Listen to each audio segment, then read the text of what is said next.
사람은 끝날 때 잘 마쳐야 된다. 몇 번 강조를 했습니다. 끝날 때 잘 마쳐야 된다. 이거는 믿는 사람이건 믿지 않는 사람이건 상관없습니다. 하여튼 끝날 때 더 중요합니다. 처음에는 잘 시작했는데 끝이 안 좋은 사람들이 있습니다. 그 사람이 만약 믿음으로 살았는지, 그 사람이 믿음으로 살았는지 아닌지에 대해서 알려면은 그의 끝을 봐야 합니다. 젊었을 때는 잘 나간다고 다 잘 된 것은 다 된 것은 아닙니다. 젊었을 때 잘 나간다고 다 된 게 아니에요. 젊을 때 조금 잘못 나간다고 끝난 것도 아닙니다. 신앙생활도 마찬가지예요. 젊을 때 열정적으로 사역한다고 다 된 거 아닙니다. 좀 기다리셔야 돼요.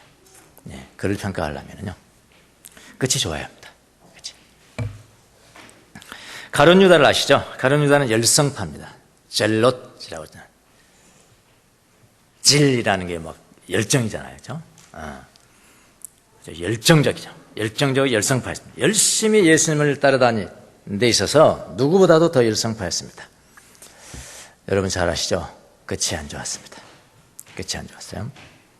십자가 오른편 강도 아시죠?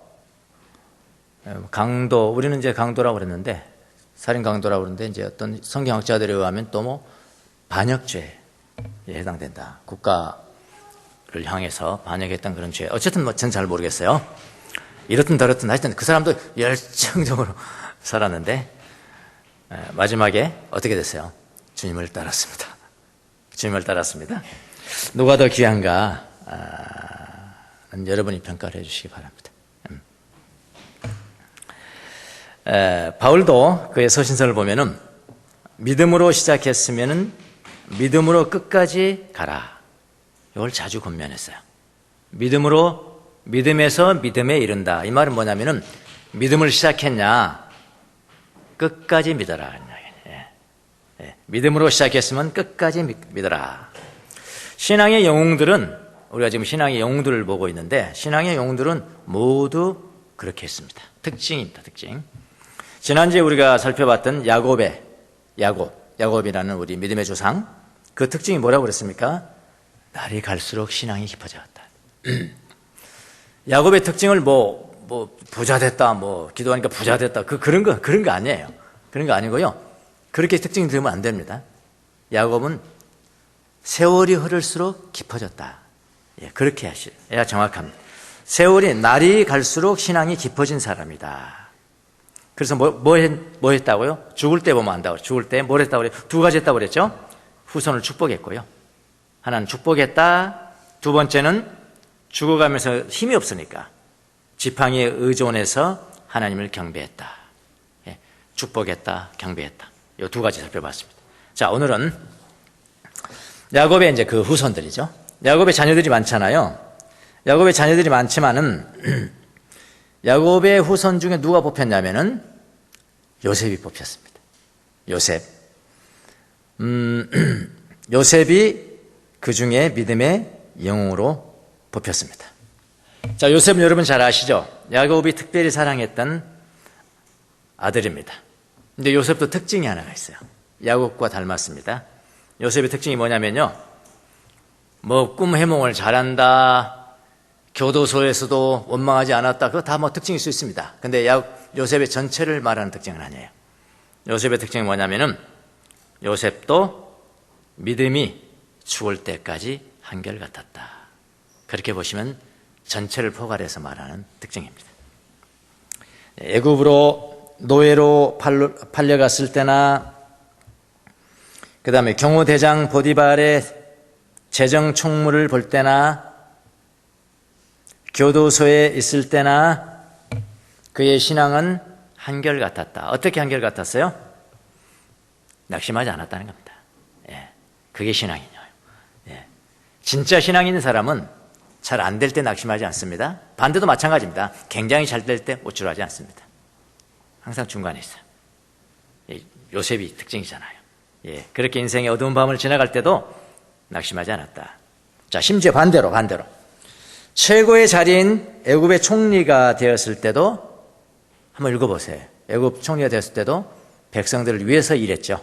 사리사욕을 위해서 일하지 않고 백성들을 위해서 일했고, 그 다음 더 중요한 게 있습니다. 우쭐하지 않았다는 겁니다. 예, 우쭐하지 않았습니다. 한결같은 신앙을 가졌다. 그래서 참된 신앙인은 인생에서 눈물 골짜기를 지날 때도 낙심하지 않으며 산 정상을 지날 때도 우쭐하지 않습니다. 요셉이 바로 그런 사람이에요. 신앙이 영웅 될 수 있겠죠? 이 정도 되면요. 요셉입니다. 요셉. 그런데 오늘 요셉의 삶 중에서 요셉이 정말 믿음이 있는 사람이다. 믿음이 있는 사람이란 모범이 된 것이 많습니다. 사실은요. 굉장히 많아요. 요셉이 지금 창세기가 50장이잖아요. 25장에서부터 50장까지 요셉 이야기가 나옵니다. 가장 많은 이 할애한 성경의 분량으로 본다면 그렇다 이 말이에요. 얼마나 많겠어요. 와, 이것도 믿음이다, 이것도 믿음이다 그랬는데요. 그 믿음의 모범이 된 것들이 많지만 야곱도 물론 그랬잖아요. 그런데도 마지막에 죽으면서 축복했다, 경배했다, 믿음으로 그렇게 했다. 그거 하나 뽑혔죠. 요셉도 마찬가지입니다. 요셉도 모범이 된 것들이 굉장히 많지만은 특별히 뽑힌 게 있는데 그게 뭐냐면은 요셉이 죽으면서 후손들에게 말했다. 그게 뽑혔습니다. 후손들에게 죽으면서 말한 것이 뽑혔다는 겁니다. 죽으면서 말한 것이 뭐라고 했냐면은 믿음으로 그렇게 했다. 믿음으로 그렇게 했다라는 겁니다. 자, 요셉이 죽을 때 후손들에게 말한 내용을 보면은 그가 얼마나 믿음으로 산 사람인가, 믿음으로 살았다가 믿음으로 죽은 사람인가를 잘 알 수가 있습니다. 그래서 요셉을 살펴보면서요, 여러분도 요셉을 본받으십시오. 또 요셉 본받으라니까 총리시켜주세요, 총리시켜주세요. 그것도 하지 말고요. 오늘 보시라고, 오늘 보고 요걸 본받으시라고요. 요걸 본받는 여러분들이 되시기를 바랍니다. 사람이 죽을 때 무엇을 남기느냐, 무슨 말을 남기느냐, 무엇을 남기느냐를 보면은 그가 어떤 사람인지를 알 수가 있습니다. 재산이 많은 부자는 재산을 남깁니다. 그리고 자기 자녀들한테 말할 때도 재산에 대해서 말하겠죠. 당연한 거 아닙니까? 그의 전 재산이 재산이니까요. 그게 하나님이 재산이고 그게 남길 것은 재산밖에 없으니까요. 재산에 대해서 이야기하는 게 너무나 당연합니다. 믿음의 부자인 사람은 믿음에 대해서 남길 거예요. 너무나 당연하죠. 그 사람의 내면에 무엇이 지배했느냐, 그동안에 무엇이 지배했느냐에 따라서 마지막에 죽을 때 그거 나올 거예요. 그거 나올 겁니다. 그런데 요셉을 보면요, 요셉이 진짜 우리의 샘플입니다. 모델이요, 신앙의 모델. 왜냐면요, 어떤 사람은 믿음은 좋은데 똥구멍이 찢어지게 가난하다. 그러면 안 본받으려고 그래, 사람들이. 나는 그렇게 하는. 그 목사님, 요즘은 목사님들 다 부자입니다만, 옛날에 목사님들 다 가난했잖아요. 딱 가난해가지고 자녀들이요, 절대로 목사님이 안 된다는. 그 이유가 뭐냐? 그게 뭐냐? 나는 목사님, 우리 아빠처럼 가난하기 싫다는 겁니다. 근데 요즘들은 안 그러더라고요. 요즘 사람들 아닙니다. 근데 왜 이제 요셉은 샘플이 되냐면은 그게 똥구멍이 찢어지게 가난하지 않았다. 똥구멍이 찢어지게 가난하다는 여러분 아시죠? 속담처럼 돼 있어요. 전라도 사람들은 아는데 서울 사람들은 아는가 모르겠어요. 하여튼 무지하게 가난하다는 겁니다. 예. 근데 요셉은요, 그렇게 가난하지 않은 사람입니다. 그렇게 가난하지 않은 사람. 물론 처음에는 노예로 풀려가서 그런 것도 있지만요, 이 사람이 대애굽의 총리까지 지낸 사람이고요, 왕의 최고의 총리를 받았던 사람이니까, 여러분 꼭 월급만 받았겠습니까? 왕이 보너스 팍팍 주지 않습니까? 예, 팍팍 줬지 않았겠습니까? 땅도 주고 부동산도 주고. 그래서 미루어 보아서 요셉은 그렇게 가난한 사람도 아닙니다. 재산이요, 많이 있는 사람입니다. 권세도 있었습니다. 그러나 무엇보다도 요셉은 신앙이 있는 사람이었다라는 겁니다. 그를 가장 힘있게 지탱하고 지배하는 것은 바로 그가 가진 재산이 아니고요, 나중에 말 들어보면 알아요. 죽을 때 유언 들어보면 안다니까요. 그를 가장 힘있게 지탱하고 지배하는 것은 재산이 아니고요, 권세가 아니고요, 바로 뭐였다고요? 신앙이었다니까요. 믿음이었다니까요. 그래서 그의 마지막 죽을 때 나오는 말은 바로 뭐였냐면은 신앙이었습니다. 예. 뭐 재산에 대해서 한 것도 아니고요, 뭐 권세가 있어가지고, 야, 너, 내 아들아 잘 들어라. 그 새끼 말이야 나한테 잘못했다. 그 없애라. 뭐 보복하라 권세. 뭐 그런 것도 아니고요. 그런 것도 아니고 마지막에 죽을 때 나오는 말이 신앙이었다라는 겁니다. 자, 요셉이 죽을 때 무엇을 말했을까요? 두 가지 동사형이 나옵니다. 야곱도 마찬가지였죠? 야곱이 죽을 때 두 가지 동사형. 우리가 이제 문장 볼 때요, 이제 설교 준비할 때 이제 내가 이번에는 본문을 어디서부터 어디까지 끊을까? 그게 이제 중요합니다. 그러니까 페리코피라고 그럽니다. 그거를요. 여기서 그거 못 자르면은 주제가 안 나와요. 그러니까 설교하는 사람들 그거 잘 끊었나? 그걸 잘 끊었냐 안 끊었냐 보면은 정확하게 전달하느냐 아니라 그냥 나와버려요. 여러분 국어 하시는 분은 더 잘하실 거예요. 그런 거. 영어 하시는 분도 잘하실 거고. 예, 페리코피. 딱딱. 요건. 예? 그 끊고 난 다음에 그 다음에 이제 준비하는 게 뭐냐면은 주어 동사가 무엇인가 그거부터 해요. 일일이 하나씩 주어 동사 다른 건 다 밑으로 내려버려요. 주어 동사 그거 다 밑으로 내려. 왜 그러냐? 왜 그렇게 합니까? 이 본문을 통해서 하나님께서 말씀하시고자 하는 것이 무엇인가 그거를 잘 보기 위해서 그렇게 합니다. 근데 우리나라 말 같은 거는요 잘 그게 안 돼요. 예. 그래서 우리가 그런 거 할 때는 우리나라 성경보다는 원어 헬라어나 아니면은 영어 성경을 오히려 더 봅니다. 오히려 성경을요. 우리나라는 어디 동사가 두 개가 정확하게 주어 동사가 나오는지 잘 안 보이거든요. 보통 잘 안 보여요. 우리나라 말이 그 구조상이 그래요. 두 가지 동사가 나옵니다. 이 본문에 보면요. 야곱 때도 마찬가지라고 그랬죠. 야곱 때도 야곱은 축복했다. 야곱은 경배했다. 그렇게 두 개인데 오늘도 이렇게 마찬가지입니다. 요셉도 두 가지입니다. 요셉도 두 가지인데 한번 보세요. 요셉은 그렇죠? 요셉은 주어입니다.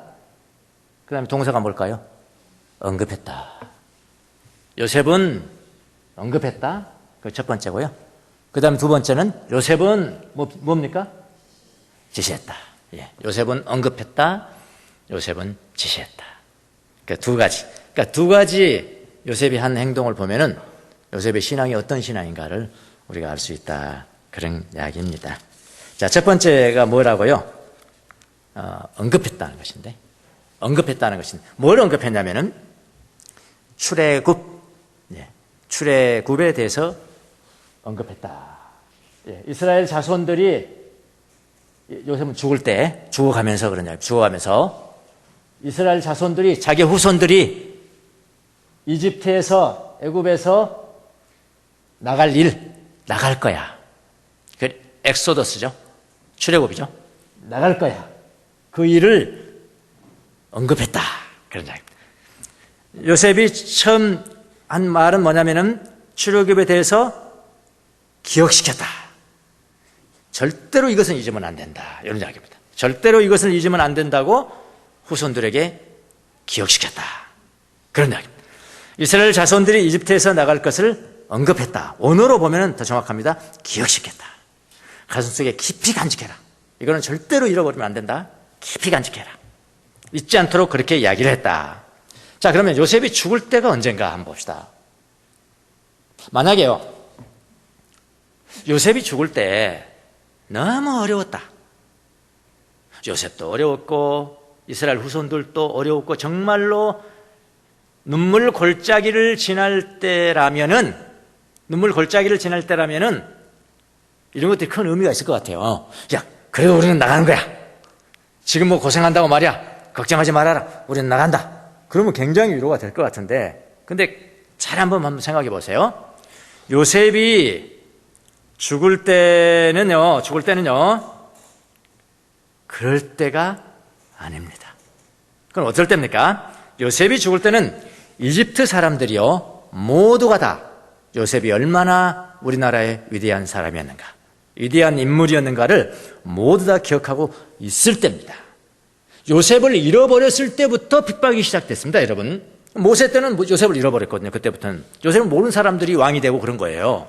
그러니까 요셉이 죽을 때만 해도요, 그때는 요셉이 정말 뭐라 하면 요즘 우리나라 이순신 장군, 대한민국 하면은 이순신 장군 혹은 뭐 세종대왕 요 정도 인물이었다 이 말입니다. 그렇게 유명했어요. 그렇게 명예로운 사람이었고요. 모두 다 기억하고 있을 때입니다. 아주 신비로운 인물이고 꿈 해몽이 너무나 정확하고 하나님이 함께 하시지 않으면 그렇게 해몽을 정확하게 할 수가 없는 사람이고 하나님의 도우심을 받은 인물이고 우리 애굽이 위기에 있을 때 요셉이 총리가 되어서 위기를 극복한 사람이고 IMF를 극복한 사람이고 이렇게 기억하고 있단 말입니다. 애굽 사람들의 마음속에는 요셉이 총리로 있을 동안 우리 백성들이 가장 잘 살고 다른 나라들은 그냥 가뭄에 죽어가는데 우리나라 백성들은 가장 잘 살고 가장 평화롭고 그런 것들을 다 기억을 하고 있을 때 맞죠? 예, 요셉이 죽을 때는 그럴 시기가 달라요. 모세가 태어날 때하고는 이게 게임이 안 되는 겁니다. 요셉이 죽을 때는. 그래서 요셉의 후손들이 애굽 땅에서는 이방인들이었지만은 그 당시에 이방인들이었지만은 그 땅에서 잘 사는데 전혀 차별받지 않고 사는데 지장이 없었어요. 자기들이 1등 국민이야. 쉽게 말하면 1등 국민으로서 차별 대우를 받지 않고 살 수 있는 시기 그런 겁니다. 글쎄요, 이런 미국이나 이제 카나다나 이런 데는 백인이 우월하죠. 백인이 우월하고 그러니까 우리나라 사람들은 아무리 거기서 태어나더라도 1등 국민은 될 수 없어요. 주류가 안 돼, 주류. 그러니까 비주류야. 비주류 살 때는 그냥 다 잘해주는데 주류로 되려고 하면 이제 팔 밟는 것이 이제 그 사람들이죠. 그 나라 그 자체가 그래요. 근데요, 요즘 이제 올림픽 열리잖아요. 올림픽. 브라질이죠, 브라질. 저는 브라질 3번이나 갔습니다. 예. 거기는요, 상황이 다릅니다. 상황이 달라요. 저는 이제 젊은이들 가서 가르칠 때 보면요, 다른데 미국이나 카나다 같은데 또 뭐 호주, 뉴질랜드 같은 데 하면은 내가 한번 농담하잖아요. 농담하면 1.5세, 2세들이 멍청이 이렇게 있어요. 무슨 농담인지를 모르는 거예요. 그런데 특이하게요. 브라질 가잖아, 브라질. 남미 가면은 내가 막 요즘 농담을 해도 텔레비전 농담해도 다 막 웃어요, 애들이요. 1.5세, 2세들이 막 웃어요. 그거 왜 그러냐고 나중에 물어봤더니 거기서는요, 우리나라 사람들 있죠. 우리나라 사람들하고 특별히 일본 사람들이 우리나라 사람보다 먼저 갔습니다. 먼저 가고 굉장히 잘 살았어요, 일본 사람들이요. 일본 사람 잘 사는 덕분에 한국 사람도 일본 사람과 그냥 덤으로 쳐버립니다. 그래서 여러분, 우리 한국 사람들이 그냥 1등 국민이에요. 1등 국민이라 거기서는 한국 사람이라는 것은 전혀 창피하지도 않고 오히려 자랑스럽게 한국말을 잘하는 것에 대해서 너무나 자랑스럽게 그러니까 한국말을 못하면 그건 이상한 거야. 오히려 한국말 못하면 이상한 거야. 그렇게 다르지 않습니까? 제가 볼 때 이 애굽에서 이 요셉의 후손들은 그 이방인이었지만은 아마 그런 상태. 우리가 1등 국민인데 뭐 누가 뭐 차별돼 왜? 그렇잖아요. 이런 국민으로 살지 않았겠는가 그런 생각을 해봤습니다. 애굽에서는 이방인들이지만은 이스라엘 백성들이 전혀 차별 대우받지 않고 1등 국민으로 잘 살 수 있었던 시기. 예. 바로 그런 시기에 요셉이 죽으면서 던진 말이 무엇입니까? 던진 말이 무엇이냐면은 이스라엘 자손들이 이집트를 떠날 날이 온다. 그랬습니다. 엑소데스 이스라엘. 예. 이스라엘 백성의 엑소데스, 출애굽에 대해서 말하고 있었던 것입니다. 다 편하게 잘 살 수 있을 것이라고 기대하고 있는 후손들에게 아니야, 여기는 고향 아니야. 여기는 고향 아니야. 이스라엘의 엑소더스가 올 거야. 하나님이 너희들을 찾아올 때인데 그때는 애굽에서 떠나야 된다. 그렇게 이야기를 했다는 겁니다. 그 이야기를 아주 명심을 시켜줬다는 거예요. 이스라엘 백성들이 이곳을 떠날 때가 있다는 것을 상기시켰다는 거예요. 여기서 우리 주인이 아니야. 우리는 나그네로 살아야 돼. 여기는 나그네로 살아. 너희들이 잘 살고 차별대우 없이 일등분으로 살지만은 여기서 우리는 영원히 정착할 수 없단다. 나그네이다. 나그네로 살아야 된다는 것을 기억시켰다. 뭐로? 믿음으로. 요셉이 믿음으로 그렇게 했다.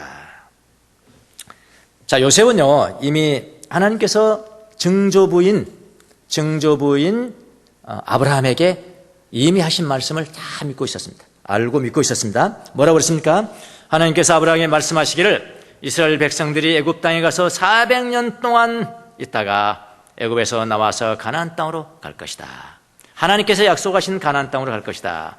이거를 수백 년 전에 말씀하셨는데 그 말씀을 여전히 요셉은 기억하고 어떻게 해요? 믿고 있었다. 그런 이야기입니다. 그래서 여러분, 요셉은 믿음의 영웅이에요. 믿음의 영웅이에요. 신앙의 영웅입니다. 그는 그가 죽더라도 그의 후손들에게 앞으로 일어날 일을 그대로 믿고 그대로 말해줬어요. 이렇게 될 거야. 하나님을 믿었기 때문에 그런 겁니다. 이게 요셉이에요. 정확하게 요셉을 본다면요. 예, 이게 요셉. 우리 요셉 뭐 생각합니까? 보디발의 아내 유혹하다가 그냥 딱 젖혀서 그런 것만 생각하잖아요. 예? 애굽 총리로 있다가 그냥 부자 됐고 그냥 총리가 됐다 이런 생각하지만은 이거 생각 안 하죠? 아니에요. 요셉은 신앙으로 살았던 사람입니다. 여러분, 성경에는 하나님이 우리가 죽은 후에 일어날 일들을 약속한 말씀들이 많이 있습니다. 믿음이라는 건 뭐냐? 믿음이란 바로 그런 약속들을 믿는 것이에요. 죽은 자가 부활할 것이라는 말씀을 그대로 믿고 살아가는 것. 그렇게 전해주는 거예요. 예수님이 다시 오실 것이라는 말씀을 그대로 믿어야 돼. 내가 죽은 이후에 그렇게 될 거야. 예수님 다시 오실 거야. 하나님을 경외하는 사람들에게 하나님의 사랑이 자손 대대로 이어질 것이야. 그러면 그대로 믿는 거예요. 믿고 전해주는 거예요. 누가 그렇게 했어요? 요셉이 그렇게 했어요. 요셉이. 자, 이런 것 때문에 요셉은 신앙의 영웅이다. 그렇게 유대인들이 봤다 이 말. 제가 본 게 아니고요. 유대인들에게 전한 복음서 아닙니까? 히브리서가. 유대인들도 자기가 그렇게 평가를 했단 말이에요. 자, 이것 때문에요. 출애굽에 대해서 이미 기억을 시켰다. 두 번째 요셉이 죽으면서 뭘 남겼냐면요. 참 재밌는 걸 남깁니다. 뭘 남기냐면 내 뼈. 이건 좀 특이하네요, 그렇죠? 보세요. 자기 뼈. 왜냐하면 이미 무덤을 했다가 무덤은 다 썩잖아요. 뼈만 남잖아요. 자기가 몇백 년 후에 이스라엘 출애굽이 있을지 모르겠지만 어쨌든 너희들이 나갈 때는 다 뼈만 남아 있을 거야. 그 뼈를 절대로 이곳에 두면 안 된다. 예. 애굽에 두면 안 되고 그걸 가지고 가나안 땅에 가서 묻어달라. 그런 이야기를 했다는 겁니다. 요셉의 뼈를 반드시 가져가라고 명령을 합니다.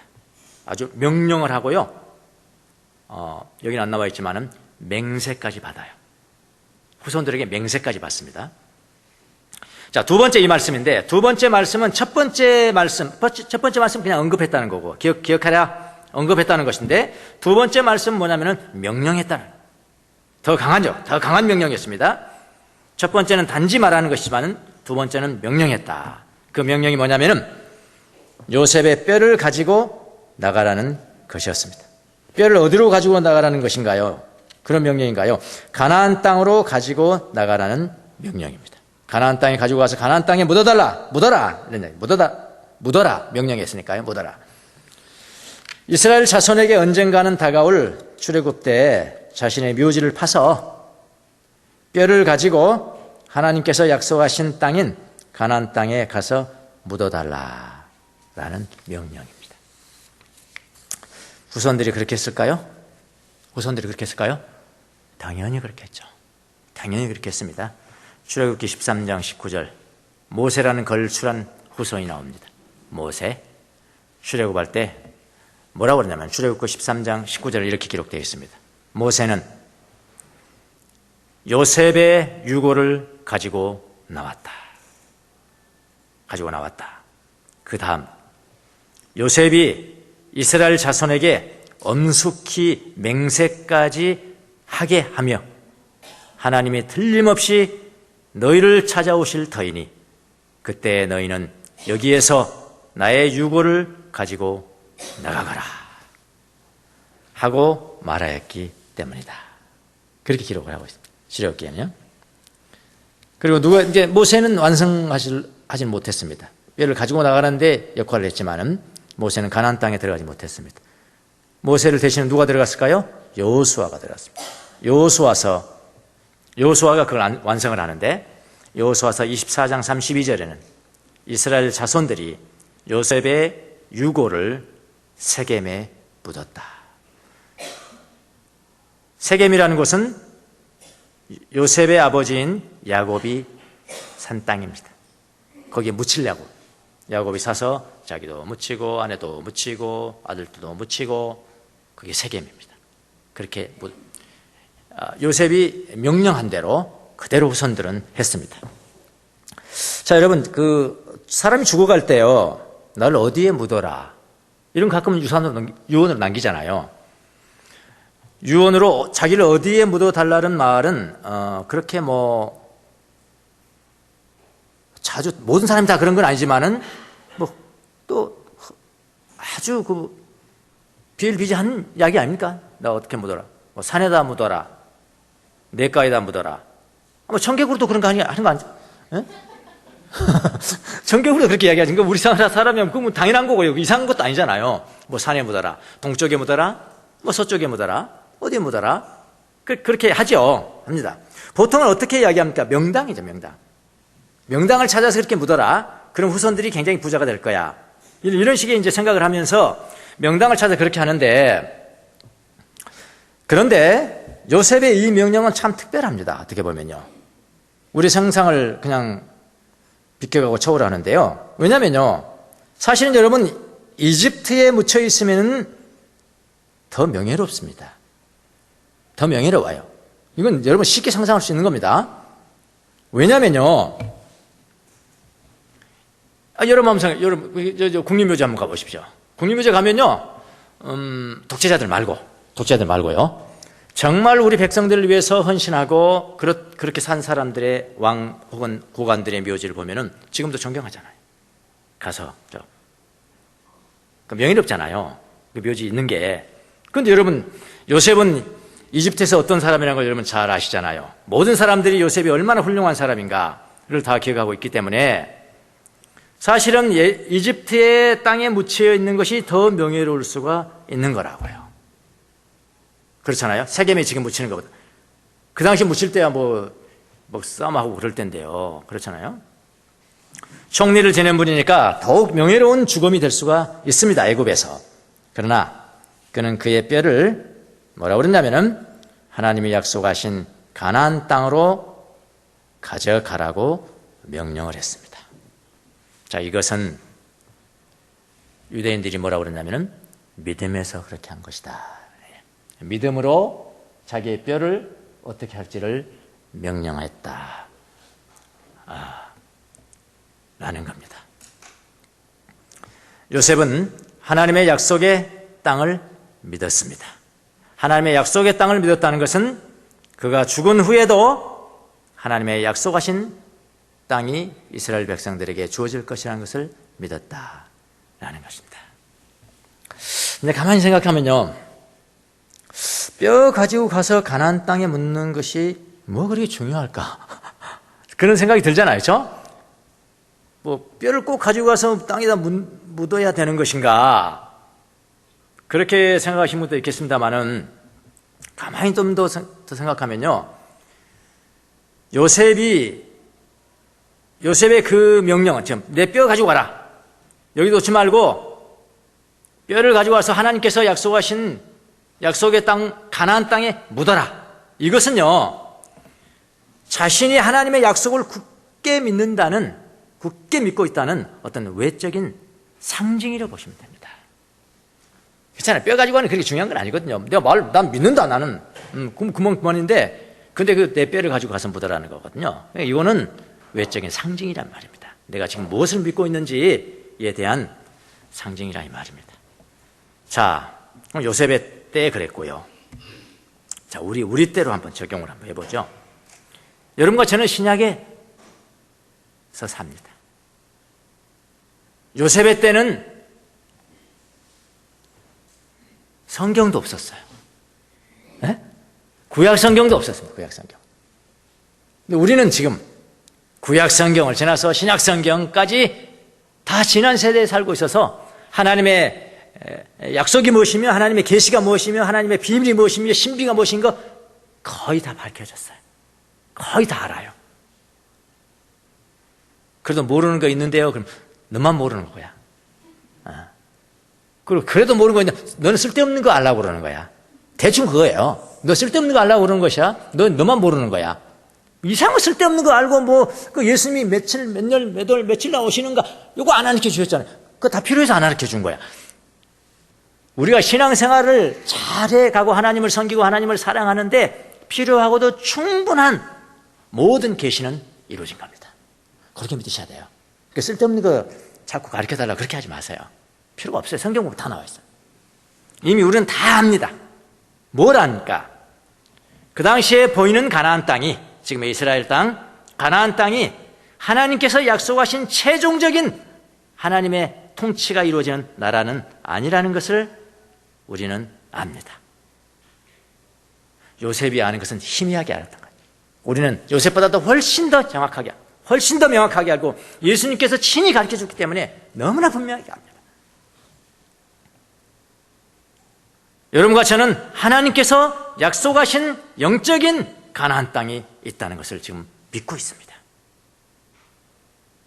그러면은 이제는 제가 그럼 이렇게 유언하면 굉장히 믿음이 좋은 사람이겠습니까? 제가 죽어가면서 유언합니다. 자녀들에게. 야, 내 뼈는 말이야. 서울에 묻지 말아라. 내 뼈는 말이야. 서울에 묻지 말고 비행기 타고 한 8시간쯤 가면 그 지중해 옆에 있는 이스라엘 땅이 보인다.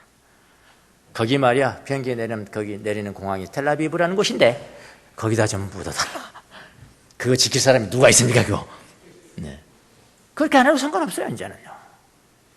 네? 요셉은 그런 외적인 상징이었다, 이 말입니다. 내가 가나안 땅을 믿는다는 상징이었기 때문에, 근데 우리도 그걸 할 수가 있다는 말입니다. 그걸 할 수가 있다, 이 말입니다. 내 뼈를 어디에 묻어달라. 그런 명령은 중요한 것이 아닙니다. 그 대신에 정말 내가 자녀들에게 내가 죽은 이후에 사후의 일을 내가 믿는 사람이다. 요셉처럼 사후의 일을 믿는 사람이라고 자녀들에게 말할 수 있으려면은 그 외에도 많다 이 말입니다. 야, 내가 죽더라도 말이야. 우리는 다시 만난다. 그냥 하는 이야기면 안 됩니다. 믿음으로. 우리는 다시 만날 거야. 라는 믿음을 후손들에게 남겨줄 수가 있겠는가요? 내가 죽은 후에는 마지막이라고 생각해서 너무 슬퍼하지 말아라. 한 5분 정도 슬퍼한 건 오케이. 너무 또 안 슬퍼하는 것도 좀 그런 것 같고. 한 5분 정도만 슬퍼하라. 잠시만 슬퍼해라. 우리는 잠시 헤어지는 것이다. 여러분 믿음을 할 수 있겠어요? 정말로 믿으면 살 수 있겠냐고요. 그걸 묻는 거예요. 정말 믿음으로 할 수 있다면은 내 뼈를 세겜에다 묻어달라는 것보다도 훨씬 더 강력한 메시지고 훨씬 더 강력한 유언이라 이 말입니다. 더 큰 믿음이라 이 말입니다. 우리는 영원한 주님의 나라에서 다시 만난다. 우리는 반드시 만나는 거야. 저는 주님께서 주신 축복이 많습니다. 은혜가 많고요.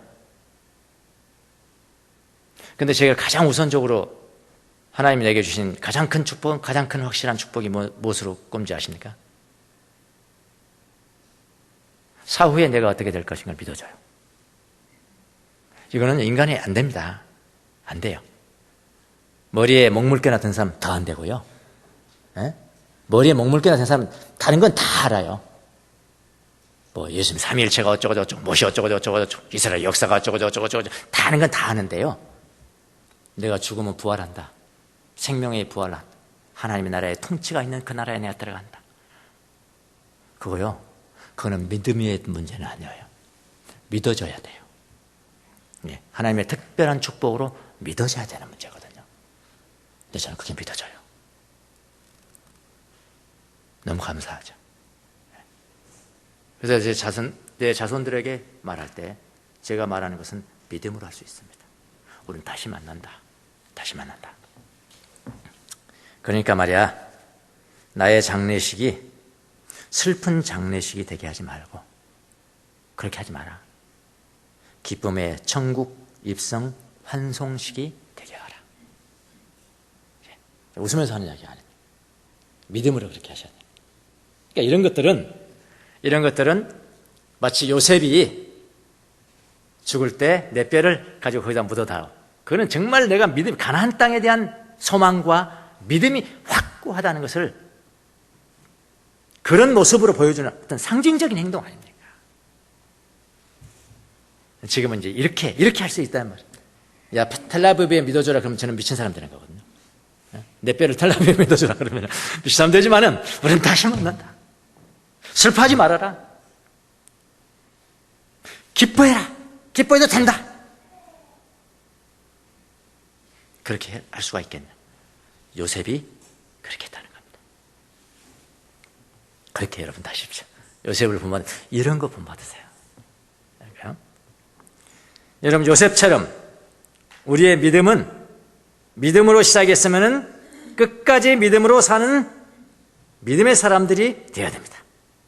우리가 죽은 후에도 하나님의 약속을 반드시 믿는 사람들이 되어야 되는 거예요.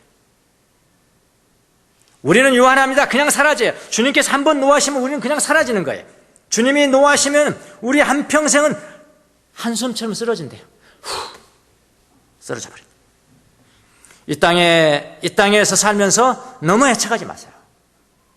너무 애착하지 마세요. 그냥 나그네처럼 사세요. 우리가 죽은 후에 하나님의 약속을 믿으면서 하나님을 경외하면서 살아가야 된다. 그게 뭐예요? 그게 믿음이에요. 믿음. 저는 요셉의 믿음이라고 말하고 싶습니다. 예. 요셉을 잘 기억하세요. 보디발의 안에 뿌리셨대. 그것만 기억하면 요셉이 아니에요. 그것만 기억하지 마세요. 총리가 됐대. 그것만 기억하시면 안 되고요. 네? 감옥에서도 아주 빼어난 삶을 살았대. 그것만 기억하지 마시고요. 죽을 때 무슨 말을 했는가. 그걸 기억하라. 그걸 기억하면은 우리가 요셉을 본받아서 어떤 삶을 살아갈 수가 있겠는가를 금방 정답이 나올 것입니다. 요셉이 왜 신앙의 영웅인가? 유대인들이 바라본 요셉은 어떤 사람인가를 살펴봤습니다. 자, 여기까지 이제 창세기가 끝난 겁니다. 요셉이 이제 창세기 마지막이잖아요. 끝나고. 그럼 다음부터는 유대인들이 바라본 영웅의 출애굽 시대가 나오겠죠? 창세기 출애굽기니까요. 예, 출애굽 시대가 나옵니다. 제일 처음에 모세가 나오겠죠? 예, 모세가 나올 겁니다. 그런데 모세 전에 모세는 원래 죽을 사람이었습니다. 그렇잖아요. 근데 누구 때문에 살았을까요? 부모 때문에 살았습니다. 요셉의 부모. 창세기는 어머니만 있지만은 남자들이 슬픕니다. 그런데 정확하게 히브리서는 부모였습니다. 아버지도 똑같은 사람이 모세를 살렸습니다. 그 살린 것이 그 영웅이랍니다. 그래서 모세가 바로 나오기 전에 모세의 부모부터 나오게 됩니다. 모세의 부모는 어떻게 해서 신앙의 영웅이라고 평가를 했을까? 다음 주에부터 또 이어지겠습니다. 기도하겠습니다.